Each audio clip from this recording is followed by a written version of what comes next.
Will the Israel Hamas ceasefire deal end soon?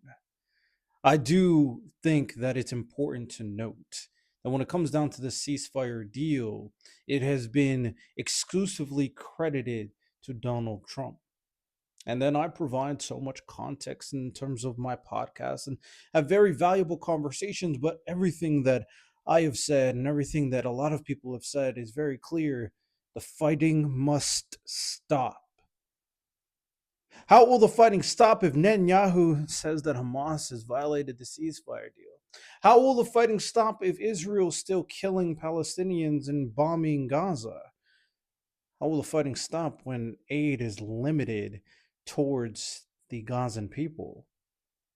Let's be very clear. Hamas is a terrorist organization. They are terrible people. They do not get the sympathy from me.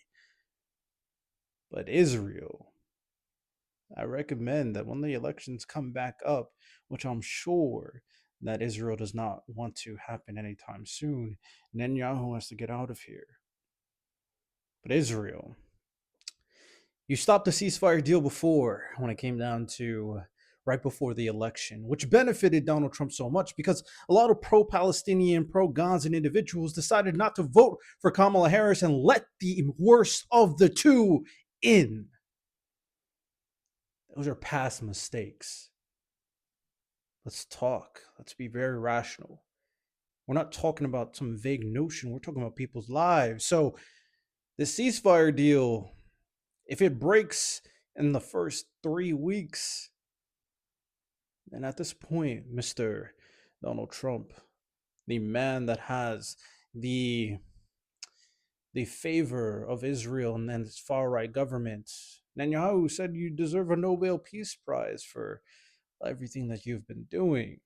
And there's reports saying that if they decide to really move a little bit deeper into the West Bank, that the US will be involved. Well, time to put the money where your mouth is. Prove to us you're not a Zionist shill. Put pressure on Israel, like you said, that you're going to do. Well, we will see.